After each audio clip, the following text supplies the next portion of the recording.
Santo Sudario de Oviedo o de la Catedral de Oviedo, pues la verdad es que poca gente ha oído hablar de él. Pero si decimos, y encima tiene un problema, que es que cuando la gente te dice, el sudario, ¿pero qué eso es? ¿El sudario de Cristo? Entonces el de Turín, no, vamos a ver, el de Turín no es un sudario, ahora lo vamos a aclarar, ¿no? Entonces, pero son telas coincidentes y que nos hablan de la misma persona, como vamos a ver.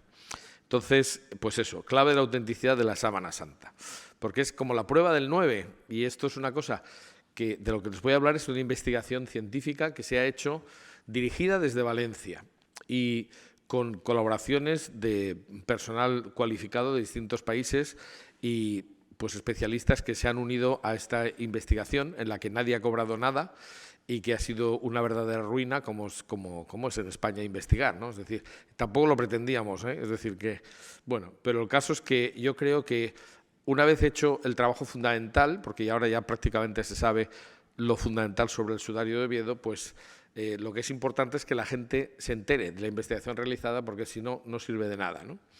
Pues yo he estructurado esto como si fuera una clase casi y vamos a ir por partes, ¿no? El primer tema que vamos a tratar es los lienzos de Cristo. Y lo primero es distinguir que en los evangelios lo que se dice es que había una sábana en la sepultura de Jesús y también un sudario. Y la gente tiende a pensar que es lo mismo, pero no es lo mismo. Vamos a ver. Precisamente los evangelios sabemos que son 4 y hay 3 que son los llamados sinópticos. Sinóptico quiere decir paralelo y son Mateo, Marcos y Lucas, que prácticamente dicen las mismas palabras cuando se refieren a la sepultura de Jesús. Y luego va por libre San Juan, que se escribió mucho después, y ya conociendo el texto de los 3 anteriores, San Juan se dedicó a añadir cosas que no estaban claras en los 3 primeros evangelios, o aclarar algunas cosas, o contar otras, o omitir las que ya se sabían, ¿no? Entonces, Mateo, Marcos y Lucas nos dicen que el cuerpo de Jesús fue envuelto por José de Arimatea en una sábana que en griego pone literalmente... Mateo dice además un adjetivo, dice una síndone catará.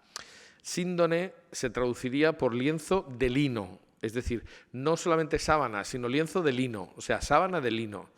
Y es importante porque el lino no era utilizado habitualmente, es una tela cara, es decir, como si dijéramos una tela de seda, pues no es una tela de paño o en fin, cualquier otra que pueda ser más sencilla, ¿no? Entonces, Mateo, Marcos y Lucas nos dicen que el cuerpo se envolvió en una sábana de lino, en una síndone. Sin embargo, Juan, como digo, que va por libre, pues nos habla de la palabra que nos interesa, habla de sudarión. Y Juan cita la palabra sudarión en los 2 casos refiriéndose a una tela pequeña que envolvía la cabeza del sujeto del que está hablando y concretamente pues nos hace pensar que es una tela más pequeña, como digo, para envolver la cabeza.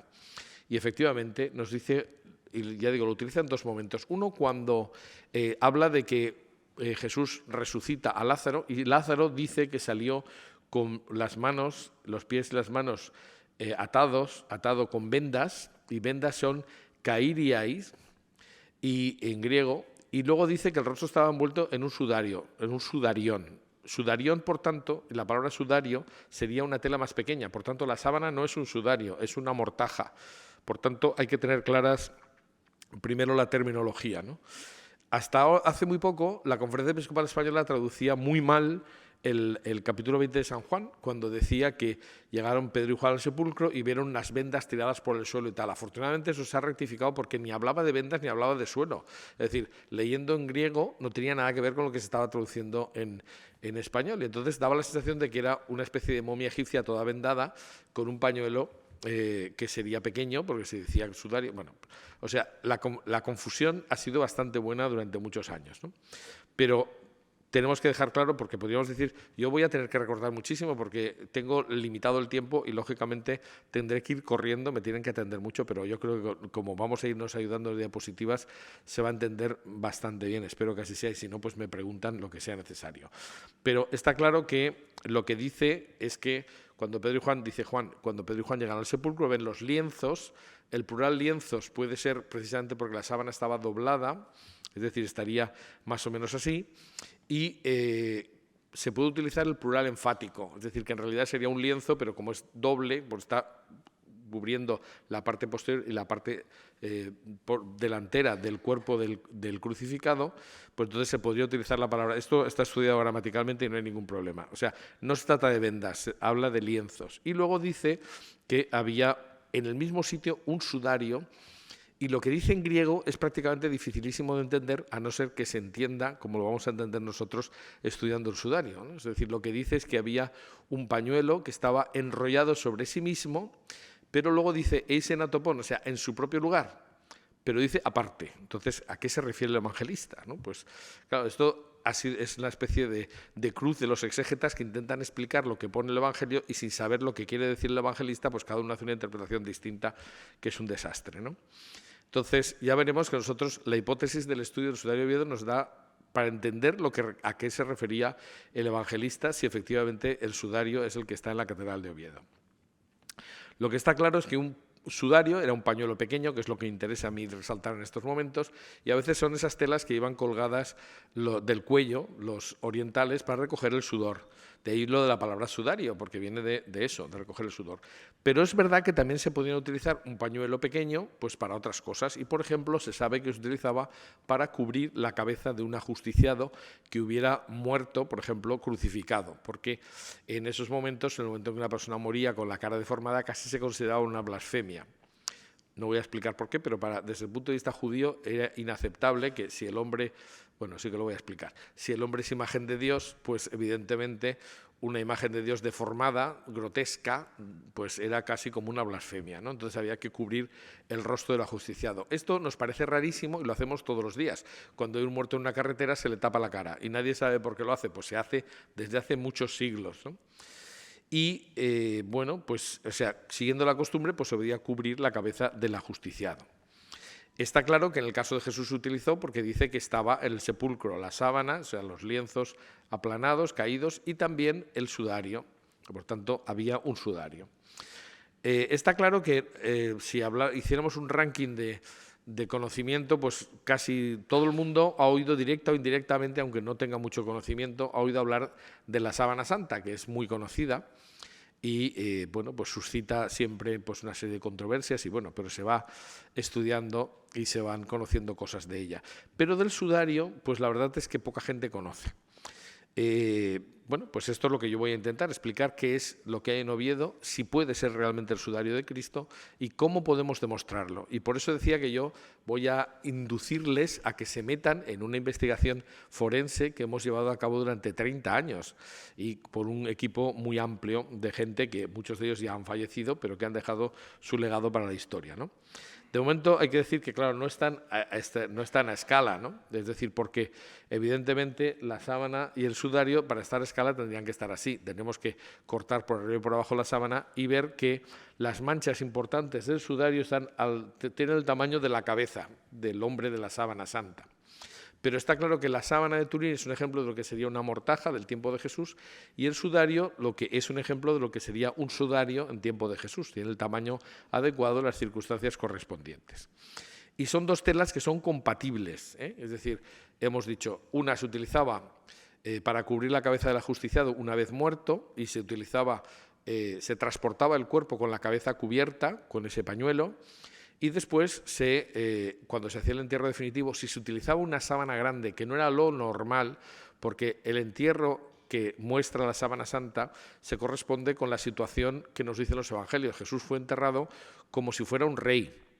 Esto, como estamos acostumbrados a que la gente piense que Jesús era un perro flauta o poco menos, pues la gente se queda sorprendida, pero hay que tener en cuenta que Jesús era la familia real, era un autónomo, no era un simple artesano dependiente, sino que era tectón, que es lo que dice el Evangelio, por tanto, es un maestro de tectones, era un arquitecto, nada menos. Es decir, Jesús se construía como San José, lo cual explica que pudiera irse a trabajar fuera sin problemas, cosa que no podría haber hecho un trabajador dependiente, ¿no? Pero bueno, es decir, Jesús es tomado en serio por los algunos miembros del Sanedrín, y el entierro de Jesús lo hace José de Arimatea y Nicodemos, que son dos personajes muy importantes de la sociedad judía. Y utilizan la mejor sábana que pueden encontrar, ¿eh? Una sábana de lino y además del mismo tejido con el que se hacía el traje del sumo sacerdote de Jerusalén. Es decir, una tela digna del sumo sacerdote se utiliza Y eso es lo que nos dice la sábana santa de Turín en el entierro de Jesús. Y se utiliza una tela auxiliar. En cualquiera de los dos casos, lo que nos dicen los evangelistas, sobre todo Juan, es que cuando Pedro y Juan llegan al sepulcro se ven los lienzos allí, pero no está el cadáver. Y eso plantea un problema desde el punto de vista cultural, porque para los judíos lo que tenía sangre de una persona muerta tendría que quedar enterrada con el mismo cadáver, porque ellos pensaban que en la sangre estaba el alma. Pero por otro lado, la sangre, una cosa que tuviera sangre de un ajusticiado o de una persona muerta, en fin, y en general la sangre producía impureza, es decir, aquel que tocaba sangre pues quedaba impuro y por tanto, pues lo único que se podía hacer es dejar esa tela con el cadáver y cuando pasado un año se recogían los huesos, se metía todo en un osario y punto. Lo que ocurre es que, efectivamente, para los apóstoles, si estaban los lienzos solos en el sepulcro sin cadáver, tenía que ser un verdadero problema, porque, como he dicho, no podían guardarlos porque era una cosa impura, desagradable, por mucho que fueran de Jesús, culturalmente era inaceptable enseñar o mostrar algo que tuviera sangre. Y por otra parte, pues tampoco podían tirarlos, porque si pensaban que en la sangre estaba el alma, pues lógicamente no podía tratarse de cualquier manera, ¿no? Entonces ahí tenemos el problema. Para ellos no estaba previsto en su cultura qué hacer con los lienzos de un ajusticiado que ha desaparecido de la tumba. Sí que sabemos, y entonces esto podría hacer un estudio mucho más largo, pero como he dicho que voy a decir lo esencial, pues voy a ello. Hay una serie de autores en los primeros siglos que nos dicen que aunque el evangelista no lo diga, no lo dice por una sencilla razón, porque era un delito. Es decir, llevarse algo de una tumba estaba castigado con la pena de muerte tanto para la ley hebrea como para la ley romana. Y además era una profanación de una tumba y tampoco, en fin, una serie de circunstancias que hacían imposible que ellos dijeran que tenían los lienzos, ¿no? Por eso el evangelista dice que estaban en el sepulcro, pero no dice que los cogieran. Sin embargo, otros autores posteriormente sí nos dicen que esos lienzos se guardaron y se los llevaron los apóstoles. La historia de la sábana santa la hemos contado otras veces y tenemos aquí, pues por ejemplo, eso en el YouTube del Ateneo. Hay una conferencia mía que tiene varios miles de visitantes donde se habla de la historia de la sábana santa. Pero no habíamos dicho nada del sudario. Y esto es la cosa. Es decir, hay un sitio, solamente un sitio en el mundo, donde se supone que está el sudario de Cristo, que es en la Cámara Santa de la Catedral de Oviedo. Curiosamente, la Cámara Santa es la parte más antigua de la Catedral de Oviedo, porque de hecho es anterior a la misma catedral gótica, porque en realidad está hecha en un estilo anterior, que es arte prerrománico asturiano o ramirense, y era en realidad la Cámara del Tesoro, que es como se llamaba antes a la Cámara de las Reliquias. Lo que pasa es que ahora el tesoro nos suena a piratas y cosas así, pero la Cámara del Tesoro era donde estaban las reliquias guardadas normalmente en relicarios valiosos. En la Cámara de las Reliquias del Palacio de Alfonso II el Casto se colocó una caja, un arca, que se llama el Arca Santa, y sigue allí después de unos cuantos siglos, porque ahí llegó aproximadamente entre el siglo VIII y el siglo IX.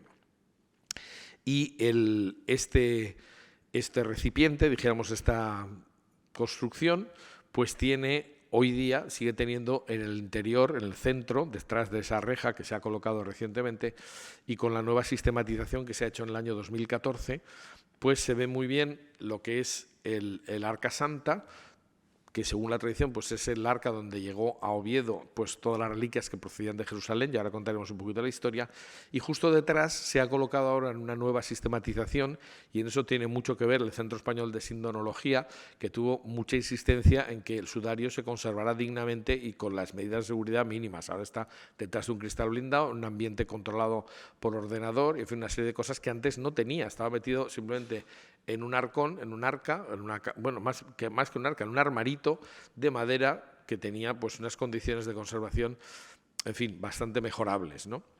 El sudario solamente se exhibe así cuando hay una exposición los días del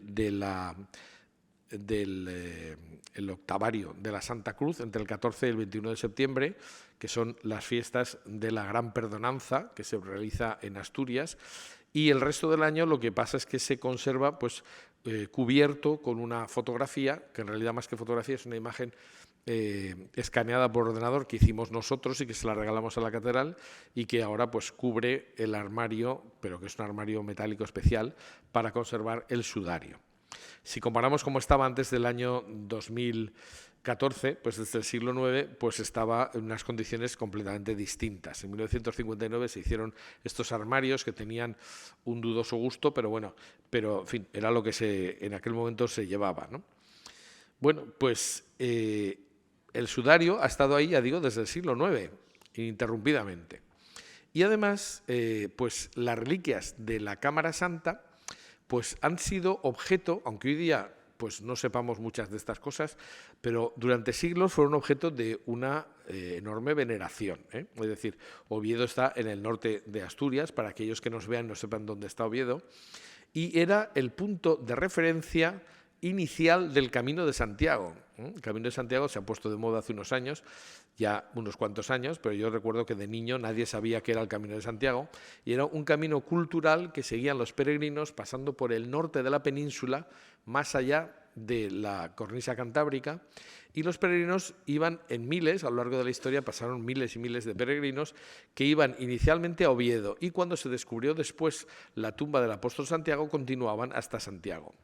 Pero se decía, y hay una canción en francés que en español también rima, que los peregrinos decían que quien va a Santiago y no al Salvador, que es la catedral de Oviedo, quien va a Santiago y no al Salvador visita al siervo y deja al Señor.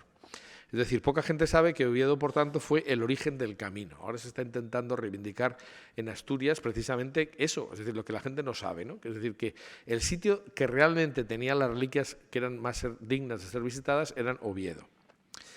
Y a Oviedo llega, como hemos visto, el Arca Santa. Entonces vamos a contar un poquito por qué llega a Oviedo el Arca Santa.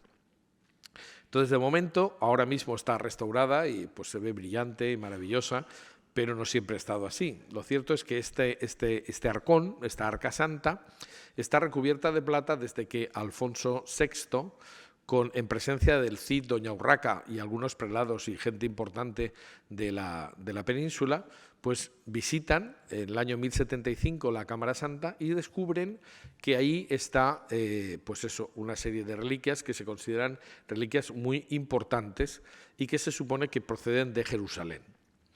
¿Esto es verdad? Pues vamos a ver. Lógicamente, pensar que vamos a encontrar documentos del siglo I fuera de los evangelios que sí que se conservan porque se copiaron muchas veces, miles de veces, cada comunidad religiosa tenía que tener unos evangelios y por tanto, pues como se hicieron miles de copias, pues algunas han llegado a nosotros y tenemos fragmentos, miles de fragmentos, ¿no?, que corroboran los textos que nosotros tenemos ahora. Pero pensar que un documento concreto vaya a durar miles de años, pues eso es bastante difícil, ¿no?, porque por la propia paso del tiempo se destruyen. Pero aún así tenemos referencias algunas, ¿no? La referencia más antigua que tenemos del sudario nos la dan los peregrinos de Piacenza, que tienen un manuscrito que se llama el manuscrito de San Antonino Mártir, que ha sido copiado muchas veces y por eso nos ha llegado a nosotros.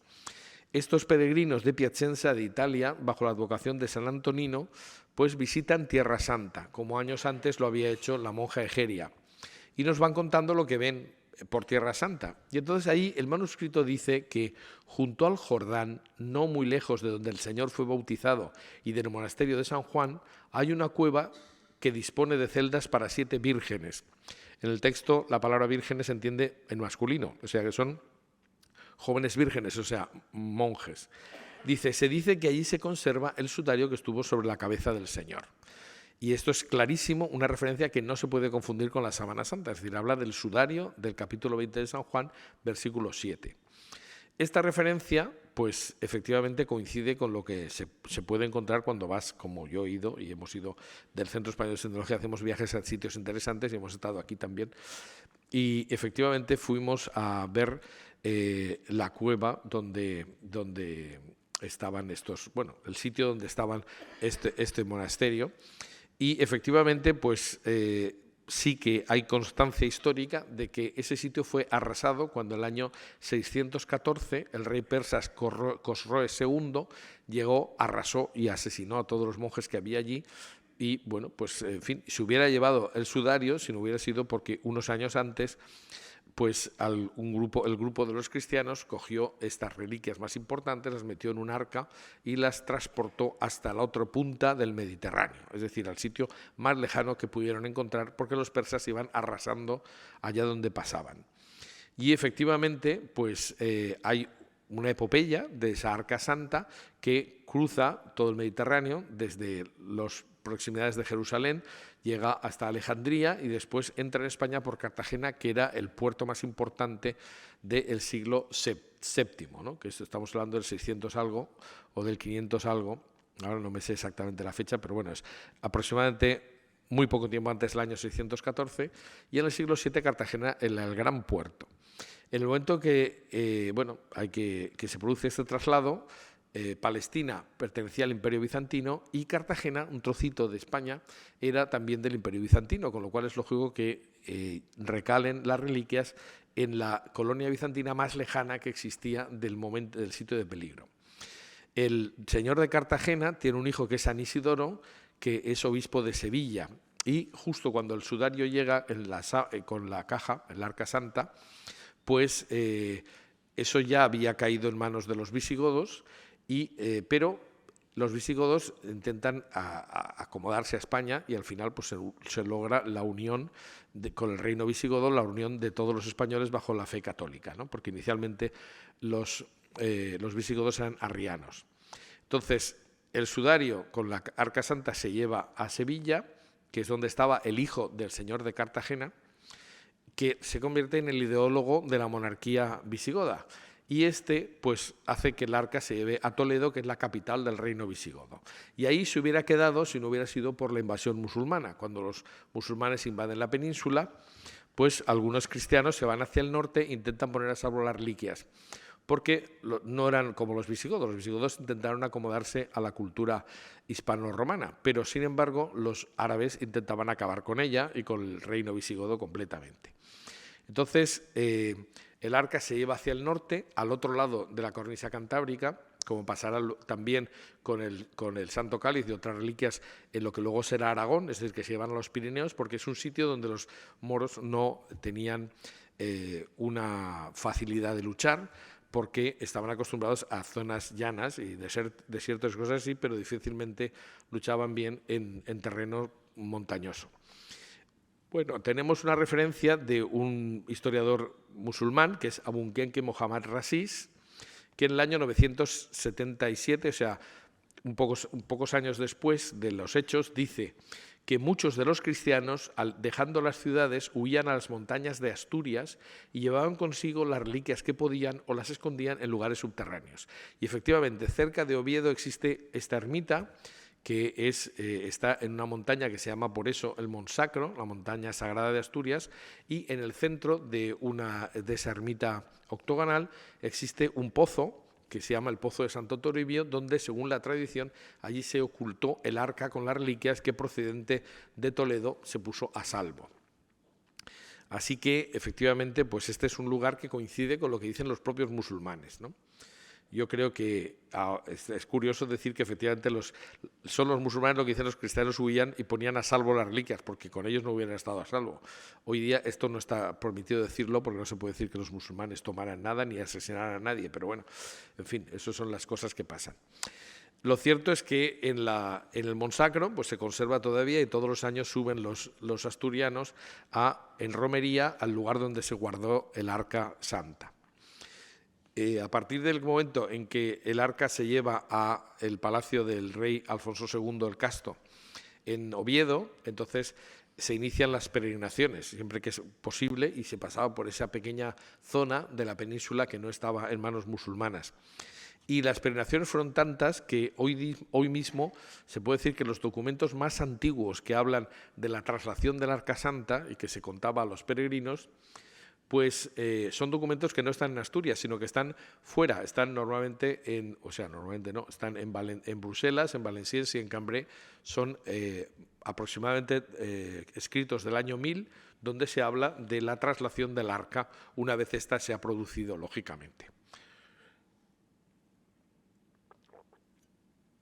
Y resulta que, bueno, no solamente hay peregrinaciones, sino que hasta hace muy poco concretamente es el año 2014, se bendecía a todos los peregrinos que iban durante la Semana de la Perdonanza a Oviedo, ¿no?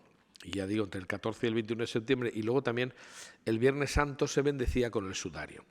Desde hace muy poco se ha sustituido la bendición por una ostensión, porque desde que conseguimos que se colocara el sudario entre cristales blindados en un ambiente controlado, pues lógicamente pesa más y entonces ya no se puede, no es tan fácil bendecir con el sudario. Pero lo cierto es que se sigue haciendo, es decir, esto es una tradición que viene de muchos siglos.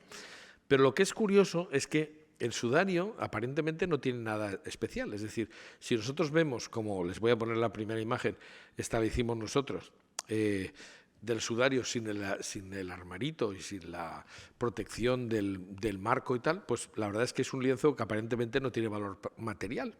¿Y qué hace en una catedral y siendo objeto de peregrinaciones?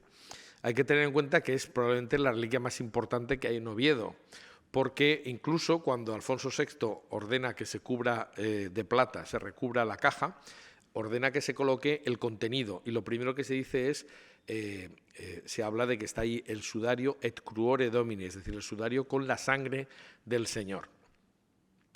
Y esto es más o menos lo que nos decía la tradición. Sin embargo, pues lógicamente, hoy día la gente no se queda solamente con la historia que te cuentan nuestros mayores. Bueno, eso es una leyenda, eso a saber, esto, en fin, no sabemos nada de Jesús, tal, en fin, las cosas que dice la gente que no tiene ni idea, porque sí que se saben muchas cosas de Jesús y sí que hay mucha cosa estudiada, pero hay que leerla, claro, si no la lees, pues es difícil que lo sepas.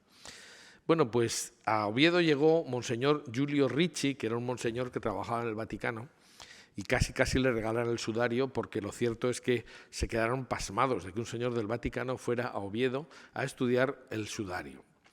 Porque claro, como siempre ocurre, estas cosas se conocen más fuera de España que en el sitio. O sea, se sorprenderían ustedes de cómo es mucho más conocido el Santo Cáliz fuera de España que en España.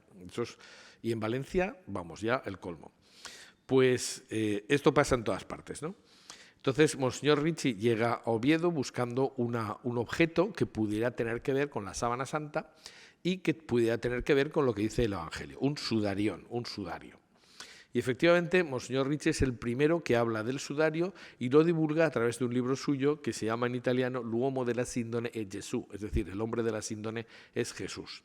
Ahí le dedica un capítulo y dice que esta reliquia es una reliquia que debe ser estudiada desde un punto de vista forense porque es muy interesante. Él se queda atónito porque no es aparentemente nada. Saben ustedes que lo más fácil para una reliquia que sea falsa es que parezca lo que dice que es, pero cuando ves una reliquia que no tiene nada que ver con lo que te imaginas, eso es muy interesante, porque quiere decir que nadie falsificaría una cosa que nadie más pueda entender.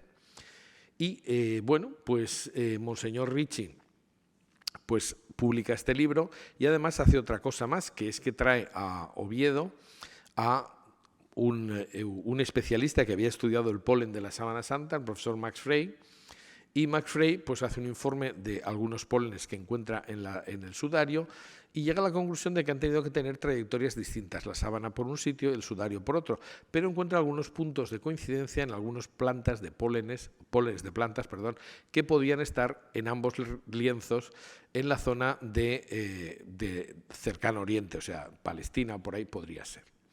Pero no llega a profundizar mucho más, ahí se queda la cosa. Sí que fue muy importante la obra de Monseñor Ricci para que, como vamos a ver, pusiera la base del principio de un estudio científico. Porque hasta ese momento el sudario se mostraba siempre en vertical. ¿Por qué? Pues porque era como un cuadro abstracto y como en una tela sucia, manchada, arrugada, que nadie entendía nada, ni nadie veía ahí ningún rostro, ni la santa faz de Alicante, ni ninguna cosa de estas, pues evidentemente pues daba igual ponerlo así que así, pero claro, no es lo mismo bendecir así que bendecir así, mucho más cómodo bendecir en vertical que en horizontal. Sin embargo, Monseñor Ricci hace las fotos en horizontal y descubre el primer dato objetivo del sudario. Y es que él descubre que aquí hay una serie de manchas. Yo espero que cuando acabe esta charla, pues más o menos ya sepamos identificarlas, pero vamos a ir poquito a poquito, ¿no? Ahí tenemos en la parte central, a ver si tengo yo por aquí aquí tengo yo, eso es. Aquí tenemos una zona que está manchada y aquí otra zona que también está manchada. Bueno, pues entre esta zona y esta zona hay un pliegue que es un eje de simetría de las manchas, lo cual indica que estas dos manchas importantes, las principales, se han producido estando el sudario doblado por la mitad. Pues esto es un dato objetivo, esto es el inicio de una investigación científica. Monseñor Ricci se quedó ahí solo y además se equivocó porque dobló el sudario al revés, o sea, en vez de así, al revés, ¿no? Y entonces, pues no pudo profundizar mucho más, como vamos a ver, pero nosotros a partir de ahí pudimos empezar a construir algo mucho mayor. Es decir, que lo que hace Ricci es descubrir que el sudario tendría que verse mejor en horizontal y además determina que hay un eje de simetría de las manchas principales. Es decir, unas serían estas de aquí y estas otras. Y habrían estado manchado el sudario doblado por la mitad, por ahí. No es exactamente la mitad, porque vemos que aquí hay una serie de manchas que no están simétricas en el otro lado. Bueno, pues estando las cosas así, se crea en Valencia hace muchos, muchos años, en una galaxia muy, muy lejana, me da ganas de decir, pues en el año 1987 se crea en Valencia el Centro Español de Sindonología. Algunos entonces éramos bastante más jóvenes, como se puede ver ahí, yo con cara de pipiolo y sin barba, al lado del padre Lorín y al lado de don Gabino Díaz Merchán, que era entonces obispo de Oviedo, ¿no? Entonces nosotros, con una osadía impresionante, nos dedicamos a pedir permiso para que se estudiara el sudario. Porque, bueno, Monseñor Ricci había dado un paso, pero había que seguir y concluir esa investigación. Si tuviera tiempo contaría un montón de anécdotas, pero no puedo. Bueno, si luego hay tiempo y me las preguntan, les contaré alguna cosa. Pero lo cierto es que pues para nosotros era muy importante, porque el Centro Español de Sindonología nació. Saben ustedes que un santo decía que la diferencia entre un pollo y un águila, cuando son pequeñitos, es prácticamente igual. Pero cuando uno se desarrolla, pues vuela por los aires, el otro sigue dando saltitos por el suelo, poco menos, ¿no? Entonces, la diferencia entre hacer una cosa grande y hacer una cosa que sea ridícula, pues al principio es casi lo mismo, pero nosotros queríamos hacer una cosa grande. Y nos planteamos nada menos que hacer un estudio sobre la historicidad de Jesús, que era nuestro objetivo, y empezando a cruzar información que teníamos de distintos sitios. Teníamos y fichamos para nuestro equipo de investigación al padre Florentino Díez, que es el que excavó el Calvario, nada menos, y es una figura internacional española que por eso no se le conoce nada en España, como es habitual, y bueno, pero sí en el mundo, porque es el que hizo la excavación del Calvario y ha dejado clavado que el Calvario es el Calvario de verdad. Teníamos, por tanto, una pata en Jerusalén, teníamos otra pata de nuestra incipiente investigación en Turín, porque estábamos con relación al Centro Internacional de Sindonología de Turín y, pues, poniendo otra tercera pata en Oviedo, pues ya teníamos una plataforma, ¿no? Es decir, si tienes 3 puntos de apoyo, empieza a hacer eso una cosa seria. Y el Centro Español de Sindonología, entonces, pues lo que intentó fue crear un equipo de investigación lo más serio posible, sin tener protagonismo excesivo los españoles. Nosotros invitamos a nuestro equipo de investigación, por ejemplo, a gente, por ejemplo, aquí en esta fotografía no les puedo presentar a todos los que están, pero por ejemplo están el doctor Wanger, el profesor Baima Bolone de la Universidad de Turín. Wanger era de Estados Unidos, en fin, el que es el catedrático de microbiología de la Universidad de Salamanca. Estos dos señores que están allí en la esquina estaban tomando muestras para hacer un estudio de ADN justo cuando se hizo esta fotografía y eran del Instituto Nacional de Toxicología, que es lo mejor que hay en España en cuanto a medicina forense. Y bueno, pues por supuesto estaba el director del equipo de investigación, que es el primero que aparece cerca de mí, o sea, cerca de donde estoy yo ahora, que es el profesor, don Guillermo Eras Moreno, actual presidente de honor del Centro Español de Sindonología. Yo estoy un poquito más allá con barba, entonces me había dejado barba, entonces tenía 30 y algo años. Y bueno, pues empezó una investigación lo más seria que se pudo. Ya digo, sin que nadie se enterara, sin tener apoyo de nadie, como hemos funcionado siempre, y de puro milagro. Pero la verdad es que hemos hecho cosas absolutamente sorprendentes. Y vamos a ver qué estudiamos y cuáles conclusiones. Y luego les voy a dar, para terminar, la hipótesis de lo que nosotros pensamos que fue el sudario. Una hipótesis que no está desmentida por nadie, ¿eh? Es decir, nadie ha sido capaz de tosernos en ese sentido diciendo que lo que hemos hecho nosotros no es riguroso. Aunque pasa que no se enteran, ¿no? Pero bueno, la inmensa mayoría de la gente no se entera. El estudio del lienzo pues partió de cero. Es decir, empezamos, por ejemplo, tomando medidas, ¿no? Es decir, las medidas del sudario son 85,5 centímetros por 52,6 aproximadamente. Es un tejido, a diferencia de la sábana santa, es una tela relativamente vulgar, es de lino, pero no tiene un tejido especial. Y efectivamente pues es un hilo, una tela hilada y tejida a mano con grandísimas irregularidades. Por ejemplo, pues hay hilos muy finitos o hilos gordísimos. No pasaría en fin, un estudio de calidad actual, ¿verdad? Un control de calidad, pero eso nos puede indicar que como mínimo es del primer milenio, es anterior al año 1000 seguro, anterior a las fechas en las que se habla del sudario en España. Documentadamente, ¿no? Hay una serie de irregularidades que no voy a entrar en ellas.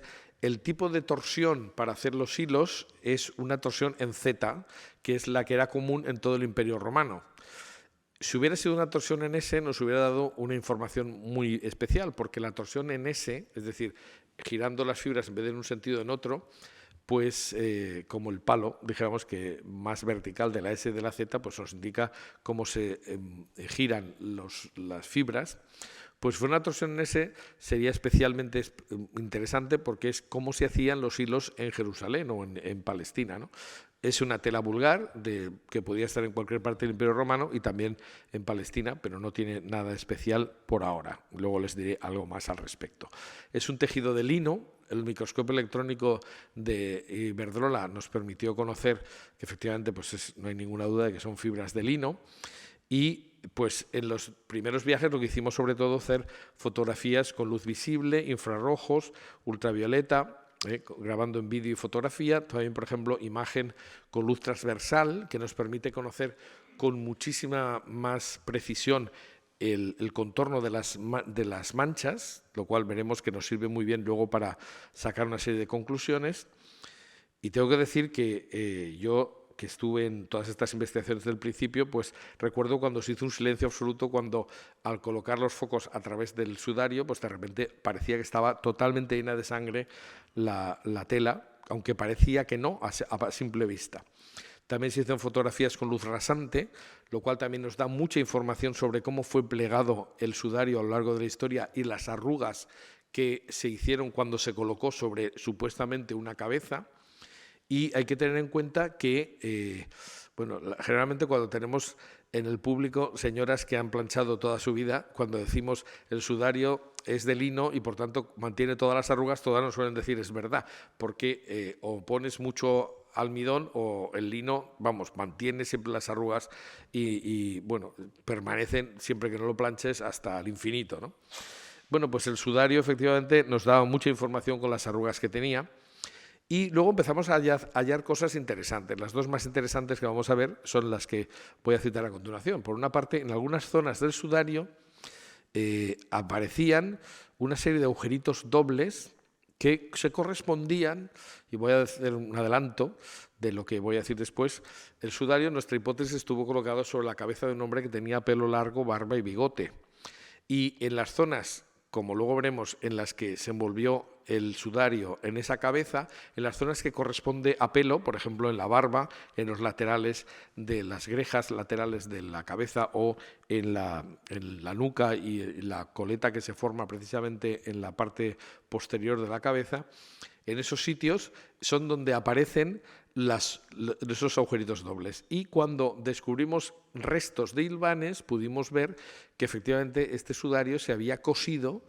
Esto corrobora algo que tardamos mucho en descubrir, pero que una vez descubierto pues corrobora todo, ¿no? Es decir, que ese sudario se cosió con un hilo precisamente con torsión en S, es decir, como los que se utilizaban en Jerusalén, a una cabeza, supuestamente, y pues ya veremos cómo eso va concretándose y conformando una teoría que es la hipótesis que les voy a explicar al final, ¿no? Bueno, el sudario tiene además pues muchos desperfectos de distintas épocas, consecuencias de algunos abusos. Por ejemplo, tiene manchas de purpurina de plata, probablemente con el bote de una lata de purpurina que alguien, sin saber lo que estaba haciendo, lo apoyó encima del sudario porque no entendían qué es lo que se veía allí. Tiene besos de carmín, es decir, y no solamente de una señora, sino de varios. aquel que es más rojo coincide con el que utilizaba la señora de Franco, que estuvo en Oviedo y que visitó el sudario, o sea que muy probablemente nadie se atrevió a decirle, oiga, límpiese los morros antes de dar un beso porque va a dejar usted aquí la mancha. Pero es que no es la única vez, porque después hay otros tipos de carmín, también hay varios besos, ¿no? Es decir, que fatal, porque no había ningún tipo de protección para el sudario, cualquiera podía tocarlo y eso contamina absolutamente, ¿no? Bueno, pues lo cierto es que ¿qué más cosas hicimos en los primeros viajes? Pues con una sonda de vacío, tomamos filtros con muestras y efectivamente entre la suciedad o el polvo del sudario se encuentra absolutamente de todo, ¿no? Es decir, se encuentran partículas inorgánicas como microsferas de hierro, arcilla, caliza, cenizas volantes de la minería de Asturias probablemente, restos de pólvora de la voladura de la Cámara Santa de la Revolución de Asturias, etcétera, etcétera, ¿no? Pero el microscopio electrónico nos ha permitido descubrir pues gran cantidad de granos de polen.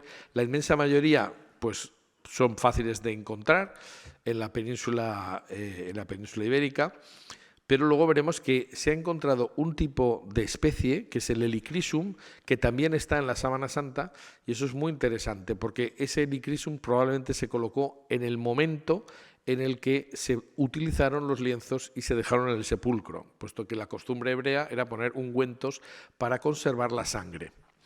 Y efectivamente en el sudario pues encontramos que en las zonas donde hay sangre, y especialmente las que corresponden a la parte interna de la capucha que luego describiré, que es con la que forma el sudario, pues hay una serie de partículas de resina de aloe y bálsamo de estoraque, que eso es la famosa mirra y aloe que dice el evangelista, que se utilizó en la sepultura de Jesús en bastante profusión, porque habla de muchos kilos.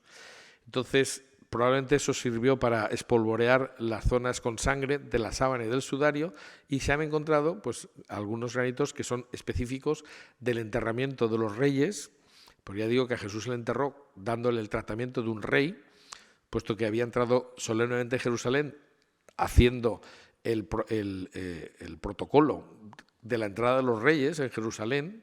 Es decir, eso que nosotros el Domingo de Ramos no sabemos lo que estamos celebrando, pues lo que celebramos es que Jesús hizo una entrada solemne como si fuera el rey de Jerusalén, en Jerusalén. Y fue recibido por muchos como el Mesías rey, ¿no?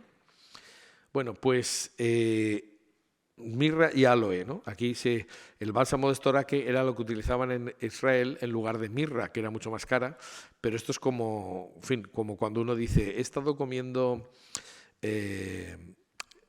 ¿cómo se llama esto? Esas bolitas de caviar, exacto, pero normalmente lo que utilizamos es sucedáneo, le llamamos caviar, pues esto es lo mismo, es decir, el aloe y bálsamo de estoraque, pues era la mirra y el aloe que cita el evangelista.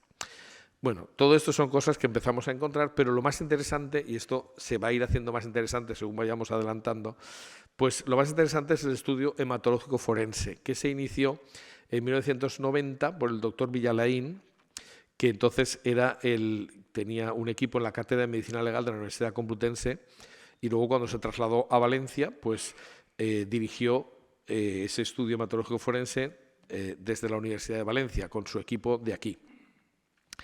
Evidentemente, pues bueno, el doctor Villalain era un forense de reconocido prestigio, fue presidente del Instituto Anatómico Forense de la Universidad Complutense, etcétera. O sea, en fin, una persona que tiene un currículum que no hace falta que lo describamos. Y actualmente pues le ha sucedido en las investigaciones el profesor Sánchez Hermosilla, que no tiene menor prestigio y que también es médico forense por oposición y profesor de Antropología y Genética Forense de la Universidad Católica de Murcia, y además un montón de cosas que soy incapaz de repetir ahora mismo porque no tenemos tiempo para presentar a los autores de la investigación. Pero entonces, ¿qué hicieron los forenses? Pues yo nunca había estado en un estudio forense y lo más interesante es que lo primero que hacen es poner nombres a las cosas, lo cual es muy lógico porque si no, no sabemos de qué estamos hablando. Y entonces decidieron llamar anverso, porque sí, a la parte del sudario que estaba visible, es decir, la superficie visible, cuando llegamos en el año 87 por primera vez a Oviedo. Hicimos las primeras fotografías con el marco de plata colocado, porque el sudario estaba cosido a un bastidor.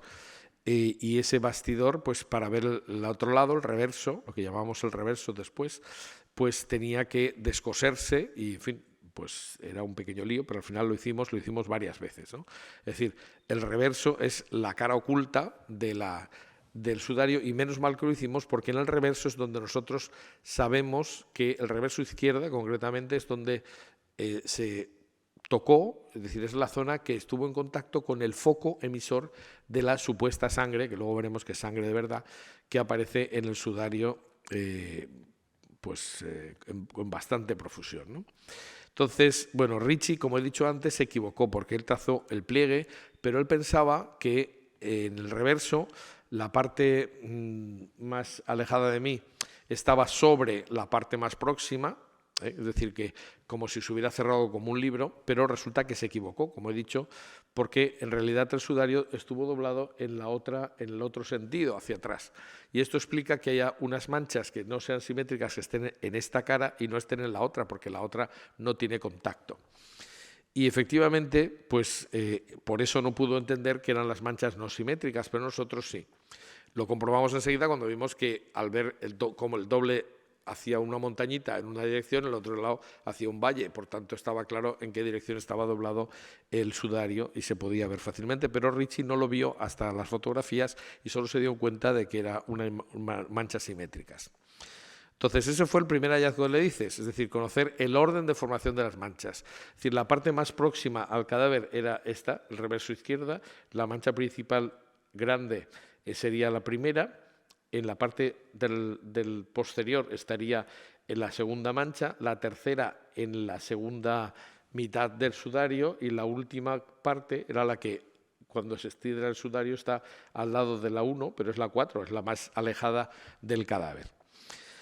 Por eso el estudio inicialmente se centró en hablar de la mancha principal 1, porque todas las demás se habían producido por contacto o capilaridad. Y entonces ya podíamos decir a qué nos estábamos refiriendo, dónde se había tomado la muestra, etc. En una investigación médico-legal, yo repito que no tenía ni idea de esto, pero he aprendido muchísimo en estos años, pues se hace un diagnóstico genérico lo primero, determinar si es sangre, un diagnóstico específico, determinar de qué especie es, puede ser animal o humana o lo que sea, y luego se pretende individualizar, es decir, de quién es esa sangre. Respecto de la primera cosa no hay ninguna duda, porque efectivamente hay coágulos de sangre, incluso pues el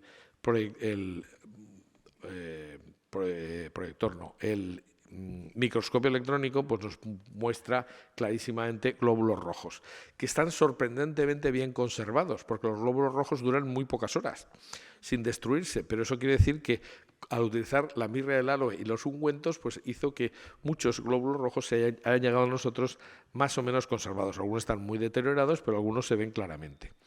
Además, todas las reacciones que se utilizan para determinar qué es sangre, efectivamente dieron positivo. Podríamos entrar en detalles, pero no hace falta. El que quiera, pues para eso están nuestras publicaciones, donde se habla de todo con detalle. Se determinó además que es sangre humana, a través de la inmunoglobulina humana. Se determinó que era por el método de los antígenos fluorescentes, que es curioso, yo cuando hablaba de esto antes nadie sabía lo que era un test de antígenos y ahora todo el mundo sabe lo que es un test de antígenos. Es decir, te da una reacción según si tiene un antígeno u otro, ¿no? Bueno, pues se determinó que era grupo AB, pero había sangre, pero una sangre diluida. ¿Diluida con qué? Entonces hubo un montón de investigaciones, que yo no voy a contar, en las que se intentó determinar qué podía haber estado diluido con la sangre. El doctor Vialain hizo unas 3.200 manchas de control y al final, por suprimir toda esta investigación y ir directamente al grano, concluyeron que las manchas principales eran de sangre diluida con líquido de edema de pulmón en proporción 1:6. Es decir, era lo que tenía que ser. Es decir, en las manchas principales hay líquido que ha salido mezclado con líquido de edema pulmonar, que es lo que tendría que haber en una persona muerta en las condiciones que el Evangelio nos dice que estaba Jesús. En cuanto a la determinación de quién es el sujeto, pues se intentó hacer una determinación de ADN. Para eso se tomaron muestras en 1994. En la fotografía que hemos visto antes estaba el doctor Alonso, que es el que está aquí en el microscopio electrónico. No, este no es electrónico. En el microscopio que llevamos a la Cámara Santa. Y allí pues se tomaron las muestras correspondientes y según el Instituto Nacional de Toxicología, y se presentaron en el año 2007 las conclusiones del segundo Congreso Internacional sobre el Sudario de Oviedo. Fíjese que ustedes no han oído hablar de esto nunca en ningún sitio porque no salió prácticamente en ningún telediario, pero hubiera sido interesante mucho más que la vida de, no sé, de Rocito, en fin, una cosa de estas. Pero bueno, ¿qué le vamos a hacer? Aquí la gente consume lo que consume. Bueno, pues según el Instituto Nacional de Toxicología se determinó que se ha encontrado una secuencia muy poco frecuente, que solo tiene algo así como el 8% de la población, que se sepa, y además, pues claro, el problema es que como el ADN se determinó de glóbulos rojos que no tienen núcleo, el núcleo es el que da más información, parece ser, del ADN nuclear es el que da más información. Por ejemplo, toda la información que procede del padre. Como se trató de glóbulos rojos, no hay ADN nuclear en las muestras tomadas del sudario, solamente se puede encontrar pues, ADN mitocondrial, que es el que está, dijéramos, en las mitocondrias. Podría explicarlo más, pero yo creo que no hace falta. En cualquiera de los casos, pues lo que dicen es que, claro, la antigüedad, la alta tasa de degradación, el bajo contenido de ADN, la modificación de los ácidos nucleicos, la contaminación, hacen muy difícil que se puedan sacar muchos datos del ADN. Pero, sin embargo, si en algún momento nos dieran permiso para estudiar la Sábana Santa y diera la casualidad, que eso tendría que ser una casualidad, que encontráramos la misma secuencia en el ADN de la Sábana Santa, podríamos decir con casi total seguridad que era la misma persona. Lo que pasa es que eso no es fácil, porque lo que nos dijeron los especialistas en ADN es que, mira, es como si hubiéramos encontrado 2 páginas del Quijote, de un libro muy gordo. Nosotros podemos encontrar otro trozo de la secuencia de ADN mitocondrial en otra tela y pueden ser otras 2 páginas u otra parte del libro. Entonces, no podemos decir que sea el mismo libro. Pero si, evidentemente, nosotros nos encontramos las 2 mismas páginas en dos determinaciones de ADN, podríamos decir que es la misma persona, porque la probabilidad de que haya la misma secuencia en 2 personas es bastante extraña, ¿no? Es decir, sería mucha casualidad. Bien, eso con relación a la sangre. Pero lo que nos interesa de la sangre sobre todo es qué vemos en la sangre, qué es lo que nos dice de cómo fue colocado el sudario. Y esto es como sacar las piezas de un rompecabezas.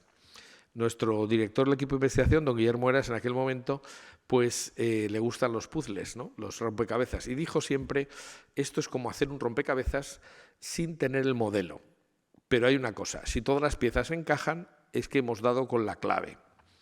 Entonces, ahora les tengo que presentar algunas más manchas, las que sean imprescindibles para que desarrollemos la hipótesis que va a ser el final, ¿no? Y entonces, lo que tenemos que decir es que pues en el maculogramo del sudario pues añadimos algunas piezas más, ¿no? Es decir, habíamos visto las manchas principales, que eran pues estas 2 que son simétricas, grandes, y ahora vamos a distinguir en ellas 2 partes, lo que es la mancha de fondo, que es, dijéramos, el contorno máximo de todas esas manchas, que es una tela mucho más diluida, un líquido mucho más diluido, y luego pues las manchas centrales, que son más oscuras y que forman la parte central de las manchas principales. Pero luego yo explicaré por qué nos interesa distinguir las 2 cosas. Y luego en las manchas no simétricas que hemos visto antes, pues vemos en primer lugar las manchas que aparecen arriba, las vamos a llamar las manchas puntiformes, porque son como puntos de sangre. A mitad encontramos las manchas en alas de mariposa y en la parte inferior lo que se llama la mancha de la esquina de Ricci, que le llamamos así porque efectivamente Monseñor Ricci cortó un trozo y se lo llevó. Entonces ese se ha perdido, entonces se llevó la mitad de la mancha, pero bueno, es decir, por lo menos sirvió para que en Roma también investigaran el sudario y, por cierto, nos dieran la razón en todo lo que íbamos viendo. Bueno, a partir de ahí hay otras manchas en las que no voy a entrar porque sería muy largo, ¿no? Hay una mancha difusa, una mancha que llamamos en acordeón, etcétera, etcétera. Hay una serie de manchas complementarias que, ya digo, cada una da una información y que nosotros hemos recogido, ¿eh? Sabemos cada mancha, en qué momento se ha producido, en qué orden, etcétera. Pero con explicar las manchas principales y las manchas no simétricas ya podemos ver cómo fue colocado el sudario y la información que nos da, y eso es lo que voy a hacer.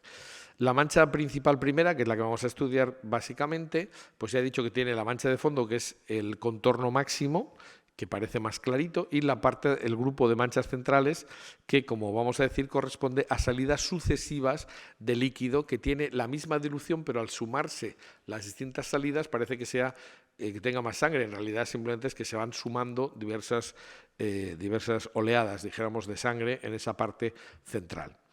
Lo interesante es que si cogemos esa mancha principal y la colocamos más o menos a tamaño natural sobre el dibujo de una cabeza, nos encontramos que parece que coincida, pero no puede coincidir por una sencilla razón, porque el sudario no estaba estirado como si fuera una tabla encima de una cara, sino que estaba apretado. Por tanto, si tú lo aprietas sobre una cara, y eso es lo que hicimos, pues nos encontramos con que esto empieza a tener más sentido. Es decir, la mancha principal en realidad tiene una parte superior, que sería parte de la frente, luego curiosamente tiene una parte más fina, que es la que corresponde con el líquido que ha subido por el tabique nasal, bueno, la parte externa, y luego pues el resto de la cara más o menos manchado, y justo debajo, en la zona que corresponde a la barba, pues parece como si por la nariz y por la boca ha salido líquido y ha dejado como una especie de isla. Y la gente que llevamos barba y que cuando vives muy rápido te puede caer el agua y entonces te deja efectivamente ese cerco que se ve en el sudario, como, en fin, no sé si les dará tiempo a entenderlo, pero pues ese pequeño círculo que existe en la parte inferior y que se corresponde con eso, con el saliente de la barba. Bueno, todo esto, ¿cómo se puede deducir? Bueno, costó mucho, pero hasta que los forenses determinaron que efectivamente en la parte central de las manchas centrales había unos rasgos que se podían identificar con las aletas de la nariz y con los labios superior e inferior. Haciendo esta experiencia de colocarlo en ese sitio sobre un sujeto, pues vemos que el sudario empieza a producir arrugas precisamente porque hay un saliente, y esas arrugas estaban exactamente en el mismo lienzo de Oviedo. Por tanto, estaba claro que esto indicaba que había un saliente que podía ser la nariz. Hay que tener en cuenta además, como he dicho, que el sudario pues estaba apretado al rostro, y cuando ahora mismo lo estiramos, pues lo que pasa es que crece. Es decir, por ejemplo, la punta de la nariz y la raíz nasal están visto de frente en el mismo punto, pero si tú estiras el sudario para verlo estirado, pues la punta de la nariz estará 2 centímetros más alto que la raíz nasal, y por tanto los labios tienen que estar más abajo si ves el sudario extendido, ¿no? Entonces, bueno, pues todo eso los forenses van sumando y van viendo que coincide todo, y bueno, pues parece que esto ha estado en la cabeza, en el rostro de una persona, pero no solamente en el rostro, como vamos a ver, porque también envuelve y se ve parte de la nuca, como vamos a ver enseguida. Pero lo cierto es que la mancha de fondo, además, claro, moja desde la frente hasta la barba. Y eso indica que en qué situación tenía que estar la cabeza para producir una mancha tan grande. Bueno, pues se deduce que efectivamente el punto central de donde ha salido el líquido es la nariz y la boca, básicamente, en esta mancha central, porque la sangre solo puede salir de un orificio o de una herida. Pero para que se mojara hacia arriba y hacia abajo, eso quiere decir que era necesario que hubiera 2 posiciones. Y esto nos encaja con la hipótesis de que sea el caso de Jesús, porque hay que tener en cuenta que tendría que haberse colocado el sudario inicialmente estando el cuerpo todavía colgando de la cruz. En el momento que se produce la muerte, se coloca la tela para envolver la cabeza antes de bajarlo, porque es precisamente una de las misiones que tiene. Pero para montar la cruz, pues hay que tirar el palo horizontal, que es el patíbulo, hacia arriba, encajarlo del palo vertical, que es el stipes, y el cuerpo no se puede tirar hacia atrás porque tiene el palo vertical que impide mover el cuerpo hacia atrás, hay que tirarlo hacia adelante. Por tanto, alguien se coloca abajo y entonces el cuerpo cae encima de él. Si no llevara el sudario, le tiraría todo el líquido pulmonar encima, y eso para un judío era como como la peste negra. O sea, lo peor que te puede pasar es que te caiga el líquido de un cadáver encima de un sujeto, porque ya quedaba impuro, yo creo, hasta el resto de sus días. Esto es una exageración, pero casi. Bueno, el hecho de que esto nos indica que hay 2 momentos, es decir, para que se moje prácticamente toda la cara, primero tiene que gotear el líquido que moja la barba, y después, cuando el cuerpo se tumba hacia adelante, sube el líquido que está en los pulmones, sale por la nariz y mancha también la frente.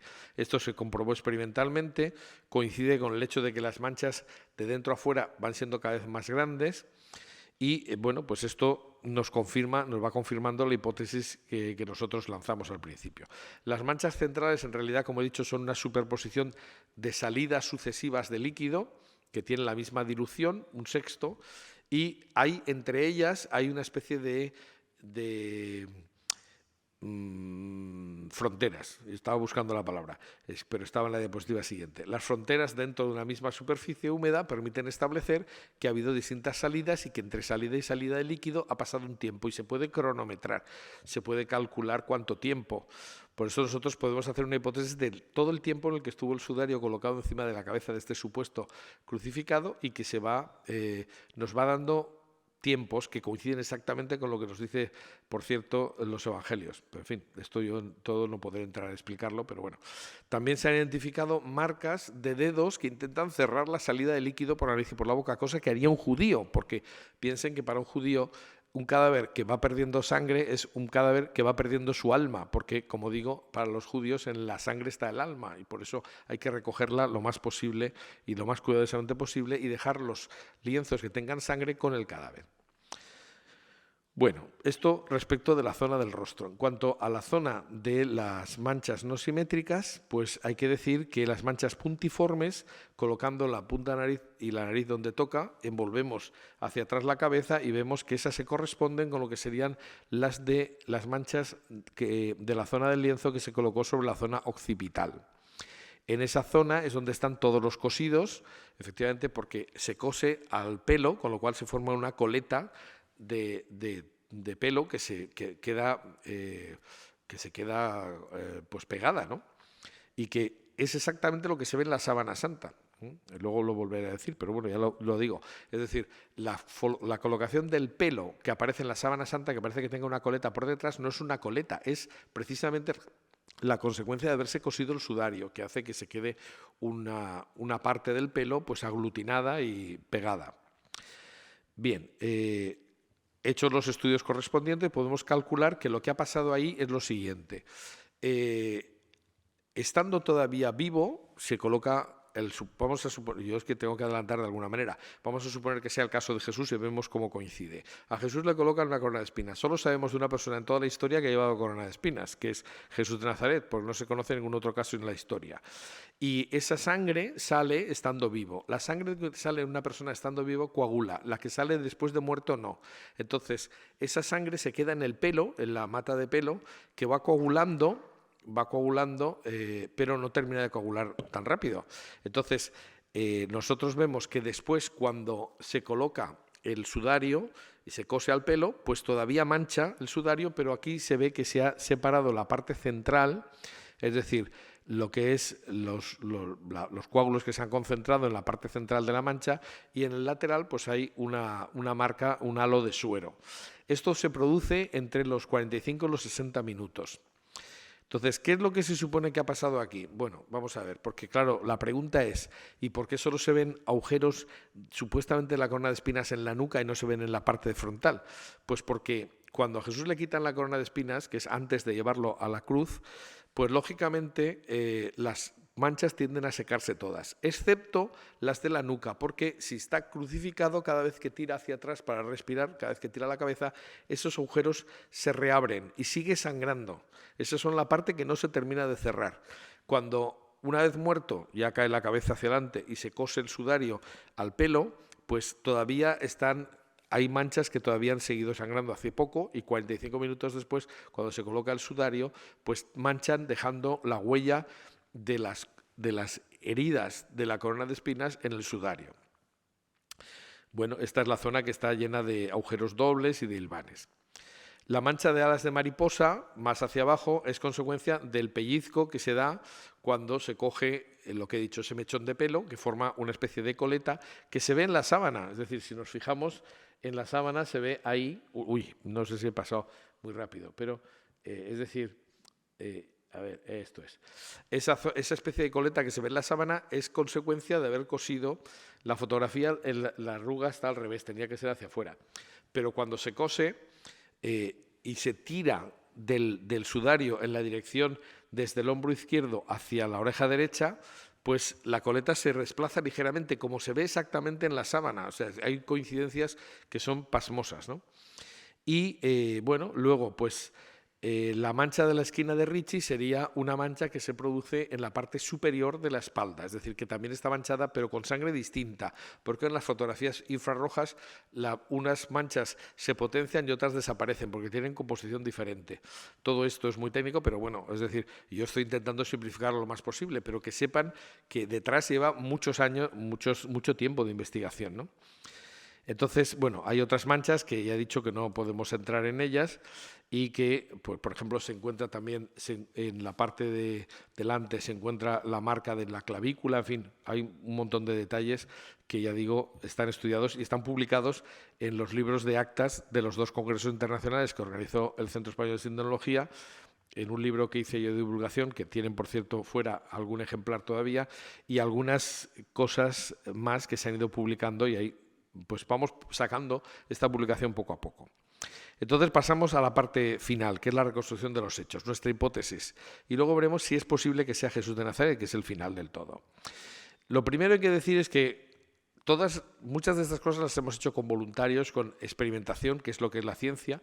Entonces, efectivamente, cuando tú coges a una persona, la tumbas, como el voluntario que está en la primera fotografía, en la fotografía vertical, hacia atrás, el pelo cae hacia atrás. Hay gente que dice la sábana santa es falsa porque el pelo no puede estar hacia adelante. Pues claro, evidentemente, pero tú estás pensando en una persona con el pelo limpio. Si tú coges a un sujeto que cae con la cabeza hacia adelante y por tanto tiene el pelo que cae hacia adelante, le colocas el sudario, lo sujetas y está así pues 45 minutos mínimo, entonces el pelo se queda apelotonado, se queda duro, como si fuera un cartón. Y cuando le quitas el sudario, aunque el sujeto esté tumbado, lo tumbes en la sepultura, como aparece en la sábana santa, el pelo queda hacia arriba, no hacia atrás. Por tanto, claro, o sea, tú puedes decir, es que la sábana santa tal, pero hombre, pero en fin, vamos a ver que no se nos ha ocurrido a nadie, no lo hemos hecho experimentalmente. O sea, todo ese tipo de cosas hay que tener en cuenta que cuando uno habla hay que saber de qué está hablando, ¿no? Bueno, entonces pensamos que el sudario, en realidad, y ya centrándonos en el sudario, estuvo en 3 posiciones. La primera posición del lienzo sería colocando estando el cuerpo todavía colgado en la cruz, pero una vez producida la muerte. Se coge un extremo del sudario, se cose a la parte de la nuca y entonces empieza a envolver la cabeza, ¿eh? Es decir, se llega hacia la barba, se cose parcialmente, se llega hasta la oreja derecha, se cose también parcialmente y el resto se pone doble para recoger mejor el líquido, pero curiosamente deja una parte que no está cubierta, como vamos a ver después. Sabemos que el sudario estaba así porque así coinciden las heridas punciformes y los agujeritos. La mancha en alas de mariposa, la mancha de la esquina, todo corresponde. La posición de la cabeza, que ahora veremos. Las manchas principales dobles, porque está doble el sudario, no por la mitad, sino pues así como hemos visto. Las manchas accesorias, todo eso se va produciendo. Pero como decía, hay una pequeña curiosidad. ¿Y por qué no dan la vuelta completa a la cabeza, que sería lo normal? Nosotros pensamos que una de las razones podía ser, por ejemplo, que, cuando está todavía colgado en posición vertical, se coloca el sudario y en ese momento la cabeza está hundida entre los brazos y probablemente caída hacia el lado derecho, ¿no? Es decir, sería una inclinación de unos 70 grados y unos 20 hacia la derecha. Y eso quiere decir que probablemente estaba apoyada en el brazo derecho. Pero claro, esto es muy interesante porque si la cabeza estaba apoyada en el brazo derecho, por eso no se puede dar totalmente la vuelta, sino que se pone doble y además les viene bien, pues eso quiere decir que tenía no solamente un brazo levantado, sino también el otro. Porque si no, precisamente, si tienes solo un brazo, la cara no caería así, sino en dirección contraria. Entonces tienen que estar los dos. Pero para que esté tumbado hacia un lado es necesario que tenga un apoyo en los pies y el cuerpo esté ligeramente, se pueda desplazar y no quede equidistante, ¿no? Es decir, si colocas a una persona clavada de los brazos, la cabeza quedaría en el centro, no en un lado. Para que esté en un lado, el cuerpo tiene que haberse balanceado y ese balanceo indica la postura de un crucificado. Es decir, de cómo está la cabeza se puede deducir cómo estaba todo el cuerpo y eso es lo que nos dicen los forenses. Entonces seguimos, o sea, se cose el sudario, se coloca así, doble por delante y tal. ¿Y qué pasa en ese momento? Pues que empieza a caer un líquido, fluido, por la nariz y por la boca, que mancha la parte inferior de la mancha principal.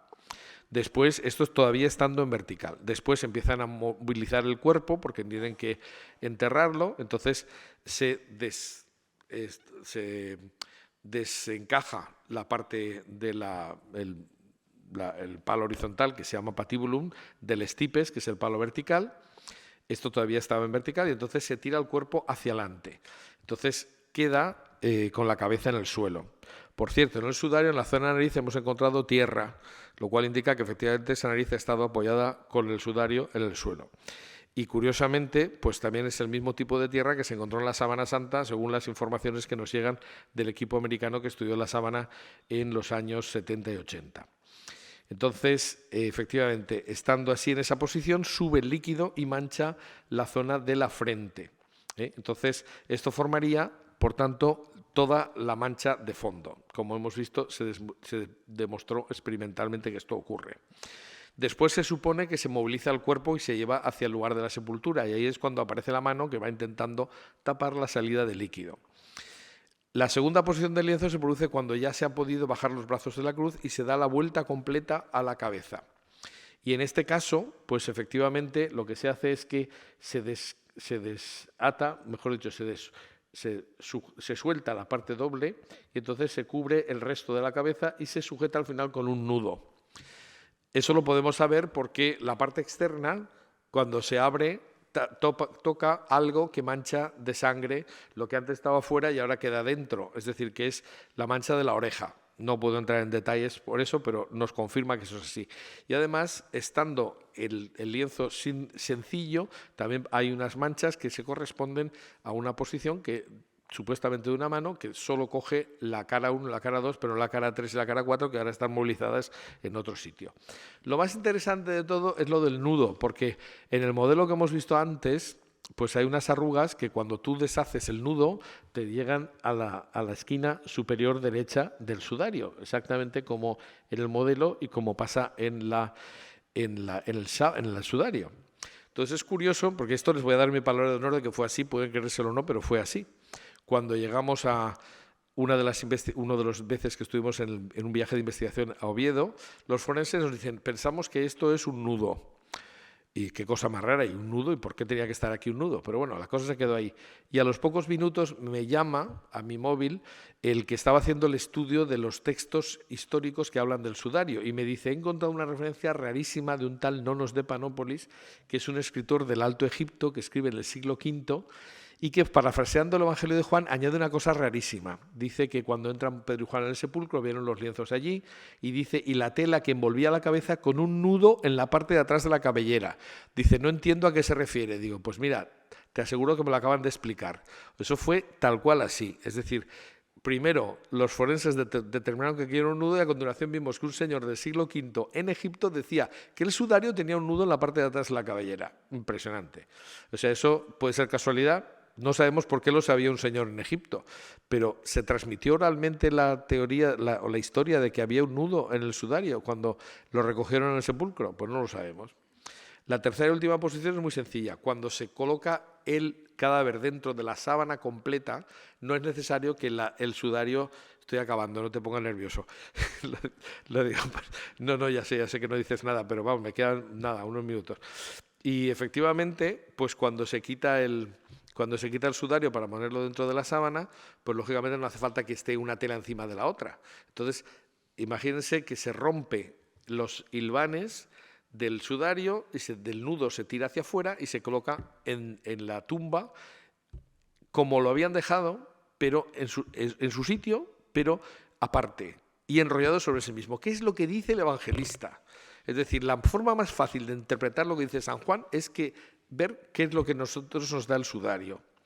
Y con lo cual es de un carácter tumbativo espectacular, ¿no? Es decir, se espolvorea con mirra, aloe y otros ungüentos y el sudario se retera y se deja así, enrollado sobre sí mismo, en sus sitios, desde donde lo habían dejado, es cuando lo vieron, pero aparte, es decir, fuera de la sábana, porque si no, no se vería desde dentro. Estos ungüentos, esto es una foto que a mí es la que más me gusta de toda la investigación. Estos son glóbulos rojos pegados a la mirra y el aloe. Es decir, a esos ungüentos que están conservando los glóbulos rojos que parecen buñuelitos, porque son efectivamente así, es como si fueran buñuelos, pero son glóbulos rojos y están perfectamente conservados. Pues esos tienen como mínimo centenares de años. Si este es Jesús, efectivamente 2000 años, nada menos. Y lo que nos queda para terminar es sencillamente ver cómo podemos ver si el sudario que hay en Oviedo tiene que ver con el caso de Jesús. Y tengo que decirles que 40 personas durante un montón de años no han encontrado nada que contradiga eso. Y es dificilísimo que eso ocurra, porque se pilla más a lo que dicen, ¿no? A un cojo, ¿cómo está esto? A un mentiroso con cojo, ¿no? Es una cosa así, es decir, menos mal que la gente está interactiva, muy bien. Pues hay muchos puntos de coincidencia, ¿no? Es decir, vamos a ver, tanto en el caso de Jesús como en el caso del hombre del sudario, se cubrió su rostro con un sudario que tenía que tener unas dimensiones parecidas, porque si es el rostro, tiene que ser una tela relativamente pequeña. Por otra parte, el hombre del sudario era un adulto con pelo largo, barba y bigote, porque por eso explica que se cosa a la zona de pelo. Además, tenía la morfología en todo compatible con un hebreo. Tiene una nariz de 8 centímetros nada menos. Eso no es muy común, ¿no? Y el grupo AB, que es propio o muy común entre las personas de raza hebrea. También sabemos que el hombre del sudario, igual que Cristo, fue torturado, su rostro estaba deformado y ensangrentado. Exactamente, esto no se puede atribuir a cualquiera, es un muerto muy concreto. También sabemos que murió en vertical, con los brazos en alto y un apoyo en los pies, es decir, una postura en todo compatible a la de un crucificado. También sabemos que había sangre vital en la zona posiblemente de la corona de espinas, lo cual es un caso único. ¿Qué otro crucificado sabemos que fuera coronado de espinas? Nadie, porque se hizo en el caso de Jesús solo porque se había proclamado rey, por tanto eso no es cualquier cosa. También, bueno, aquí vemos, por ejemplo, pues lo que hemos dicho, ¿no? Las manchas de la nuca pues se corresponden a heridas puntiformes propias que podrían ser parte de la corona de espinas, ¿no? También tenía un edema de pulmón agudo, consecuencia de los tormentos, y esto es lo que hace que salga tanto líquido por la nariz y por la boca, que no es tan frecuente que salga en tal cantidad. Es más, lo que nos dicen los forenses es que esto se puede explicar si entendemos que se le ha dado una lanzada en los pulmones, porque es una entrada de aire. Y esto es como una botella de leche. O sea, tú intentas poner la leche y como no entre aire, no sale la leche, ¿no? Es decir, tienes que apretar o hacer algo. Pues esto es así, exactamente lo mismo que ocurre, ¿no? Es decir, que salga tanto líquido por la nariz y por la boca requiere que haya una entrada de aire, es decir, probablemente una lanzada. Y además, con ese líquido han salido, por ejemplo, coágulos de fibrina, que se dan como consecuencia de unos pulmones, un derrame pleural, pero unos pulmones que han sufrido una serie de heridas, ¿no? Es decir, esa fibrina es un intento de ir cicatrizando. Bueno, todo eso se corresponde al caso de Jesús. También el hombre del sudario murió en unas condiciones parecidas.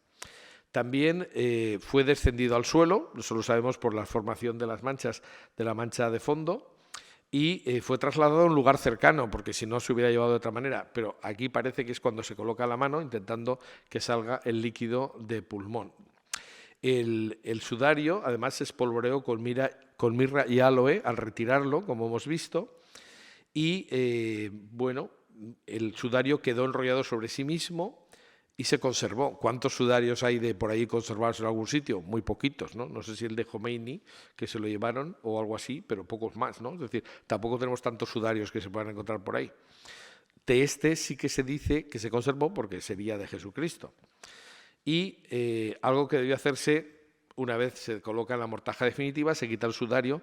Y esta es una fotografía de un granito de polen del Helichrysum, que es una planta que digo que se utilizaba en los enterramientos de los reyes, por ejemplo, según nos dice Plinio el Viejo.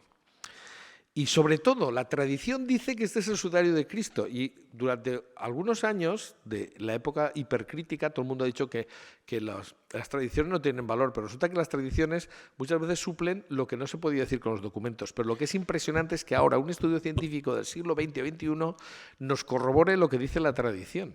Y además sin que nadie haya dado una versión alternativa. Es decir, la tradición es importante. Último minuto. Pero, bien, podemos decir que tiene relación con Jesús, pero ¿sabemos que este era Jesús? Claro, el problema es que no tenemos el cadáver. Los forenses dicen, no tenemos el cadáver de Cristo. Entonces, ¿qué podemos hacer? Pero resulta que en la sábana santa sí tenemos una imagen que tiene una huella que nos permite reconstruir el cuerpo, cosa que ha hecho precisamente el profesor Miñarro. Y además tenemos una cosa sorprendente, la sábana y el sudario coinciden en explicar las heridas de la cabeza, porque la sábana se colocó de atrás adelante, pero coge las manchas de la nuca y coge las manchas de la cara. Y el sudario se colocó en la otra posición, pero en esa otra posición también coge las manchas de la nuca y de la frente y de la cara. Por tanto, hay algunas cosas que se pueden compatibilizar, ¿no? Yo no puedo entrar ya en más detalles, pero sí que tengo que decir que, por ejemplo, si hacemos un acercamiento, una superposición de lo que es la parte de la nuca del sudario a la parte de la nuca de la síndone, veremos que hay una serie de coincidencias que son más que pura casualidad, ¿eh? Ahí se ve donde está el repliegue en la parte de esa especie de cola de caballo que hay detrás, es decir, que son la mancha que hemos dicho en alas de mariposa, que es el momento que se produce en el momento en que se cose. Ya digo, podría decir muchas más cosas, pero no quiero entrar en eso. Sencillamente decir que un estudio geométrico que ha hecho el profesor Miñarro, que es el director del Departamento de Escultura de la Universidad de Sevilla, que es un imaginero fantástico, pues, y que verdaderamente puede ser el imaginario más importante que ahora mismo vivo en España, pues haciendo un estudio geométrico ha hecho una reconstrucción de lo que serían los elementos anatómicos que se encuentran en una cabeza y ha visto que coinciden exactamente en la sábana y el sudario, pero además en todo el rostro y aquí lo vamos a hacer con el rostro, pero todas las heridas de todo el desarrollo de la cabeza, de la sábana y del sudario coinciden exactamente igual. Es decir, si colocamos la sábana y colocamos el sudario y nos olvidamos de la imagen, pero nos fijamos en las manchas de sangre, pues resulta que hay muchísimas coincidencias, ¿no? Es decir, en la sábana y en el sudario que están puestas al mismo tamaño y, en fin, haciendo las correspondientes el estudio comparativo, pues podemos ver que hay una serie de elementos, que ya digo, tendría que explicarlos uno a uno, pero ya creo que sería demasiado, es decir, que se corresponden perfectamente. O sea, por ejemplo, en el sudario hay una especie de isla que no se mancha de sangre, que corresponde con un hinchazón del rostro de la sábana santa, es decir, con casi total exactitud, ¿no? Y la mancha en forma trapezoidal, que en unos casos está en positivo, otros en negativo, pero es como tiene que estar. La punta de la nariz torcida, el mentón inflamado, que se ven los dos, en fin. Y, bueno, pues el mechón manchado, etcétera. O sea, hay una correspondencia a un rostro que no es cualquier cosa, porque el rostro de la sábana santa está deformado de una forma especial. Tiene la nariz roto probablemente el cartílago nasal y la nariz está doblada, como en el sudario. Hay un corte justo en esa rotura que se corresponde en la sábana del sudario exactamente igual. Y a falta de que yo pudiera explicarlo mucho más, simplemente decirles que vamos a hacer una aproximación visual y con eso me voy a quedar. Y es que el profesor Miñarro lo que ha hecho es reconstruir en 3 dimensiones el rostro con las deformaciones de la sábana santa y ha hecho más o menos una reconstrucción de lo que sería el rostro de la síndone, que sería así. Pues si ahora añadimos las manchas de sangre del sudario, fíjense cómo coincide de una forma impactante. Y hay algunos detalles curiosísimos. Por ejemplo, la épsilon que se ve en la frente, en la sábana santa, está seca. Y esto es una cosa que sí que quiero decir, aunque sean 10 segundos. Hay una pregunta, la gente que se plantea, ¿por qué hay manchas que se ven en la sábana cuando la sábana se ha colocado después que no se ven en el sudario, cuando el sudario se ha colocado antes? Y los forenses nos dicen, cuando el cuerpo supuestamente de Jesús se baja de la cruz, está a 40 grados y se pone a exudar. No está frío, está caliente y exudando. Entonces, cuando se le coloca el sudario muerto, todavía no está en esa situación. Y por tanto manchan las manchas de sangre que no se han secado. Pero cuando se coloca en la sábana ya sin el sudario, las manchas de sangre seca se rehidratan por el sudor y entonces esas manchan en la sábana. Es decir, que parece una paradoja, pero es una prueba de autenticidad. No están todas las manchas de sangre, porque hay sangre coagulada cuando se coloca el sudario, que luego pasa a ser líquida de nuevo cuando está en la sábana. Entonces, eso parece increíble, pero es que es exactamente como tiene que ser. Hay una coincidencia absoluta. Fíjense la rotura del cartílago de la nariz que se ve en la sábana y en el sudario en el mismo sitio, exactamente igual. Lo único que queda decir es si este hombre del sudario y de la sábana es Jesús. Es decir, ¿es Jesús el hombre del sudario? Pues esto lo podemos saber hasta cierto punto. Y yo solamente me quedo ya con la última foto, que es hace unos cuantos años, con el Papa Benedicto. Yo tuve la suerte de tener una audiencia privada con él cuando todavía no era Papa, le quedaban 3 meses para ser Benedicto XVI. Yo le pude explicar mi libro que habíamos hecho en aquel momento, y entonces le expliqué qué estábamos haciendo sobre el sudario, y su frase fue: sigan ustedes investigando porque esto refuerza nuestra fe. Yo dije, qué suerte que me lo ha dicho el prefecto de la Congregación para la Doctrina de la Fe. Lo que no sabía es que me lo estaba diciendo el inminente futuro Papa.